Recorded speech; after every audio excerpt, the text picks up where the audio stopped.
Sir बताएं, मुख्य घटना का पर्दाफाश हुआ।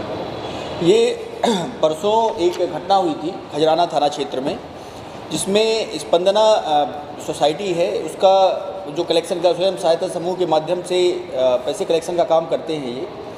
इनके 2 कर्मचारी थे, इनमें से एक देवराज जो इसमें मामले में फरियादी हैं, वो और उनके एक साथी बैठ करके आ रहे थे मोटरसाइकिल में पूरा कलेक्शन करके, और उसका 3 बदमाश थे जो उसकी रेकी कर रहे थे। और रेकी करते हुए उन्होंने एक सुनसान जगह देखी और देख करके उस गाड़ी को रुकवाया उनकी, और गाड़ी रुकवाने के बाद उन पर बैग मांगा कि बैग दो। उन्होंने बैग नहीं दिया तो उन पर चाकू से हमला किया और बैग लेकर के फ़रार हो गए। उस बैग में करीब 1,55,000 रुपये पैसे थे। ये एक पुलिस के लिए चैलेंज था, क्योंकि लूट और इसके बाद चाकू से चाकूबाजी एक साथ घटना हुई थी।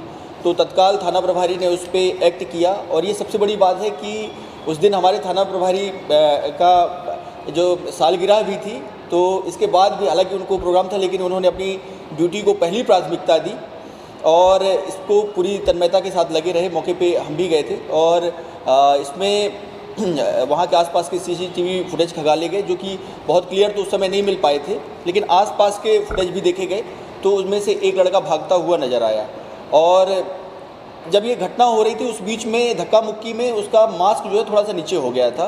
तो जो फरियादी था, फरियादी ने भी देख लिया था उसको कि उसमें थोड़ा सा चेहरे की झलक मिली थी।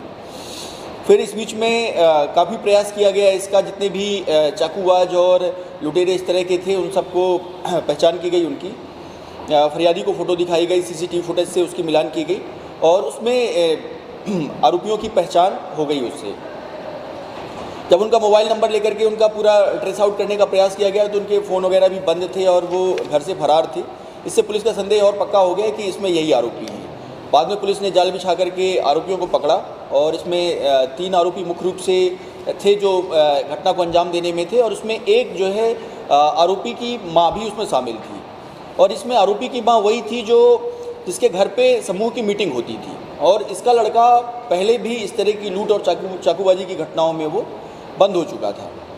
तो इसमें माँ को भी आपराधिक षड्यंत्र 120B का आरोपी बनाया गया है।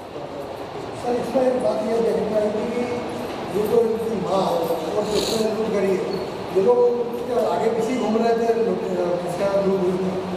इसमें जो बात ये सामने आई थी कि जब ये घटना हुई तो घटना के बाद ये जो सोहेल नाम का लड़का है, जिसकी माँ के यहाँ पे मीटिंग होती थी समूह की, तो 2 आरोपी तो भाग गए, लेकिन ये जो है फरियादी के साथ मिल करके और उनको ढूंढवाने में लग गया कि कौन चाकू मार गया, कौन चाकू मार गया, इस टाइप से।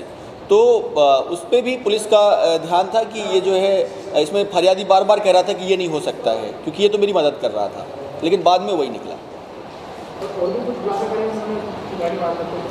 इसमें देखिए, इनका इसमें सोहेल का तो ये पहले से भी आपराधिक रिकॉर्ड है। ये चाकूबाजी और लूट की घटनाओं में पहले भी रह चुका है और ये कुछ समय जेल में भी रहा है, फिर जमानत में छूटा। उस समय ये शायद 18 साल से कम उम्र का था, नाबालिग था, तो छूट गया था, लेकिन अब इसकी उम्र पूरी है। और इस पर जो कार्रवाई है विवेचना में हम लोग पूरी कोशिश करेंगे कि इसकी जल्दी जमानत ना हो। पुराने वाला 324 चाकू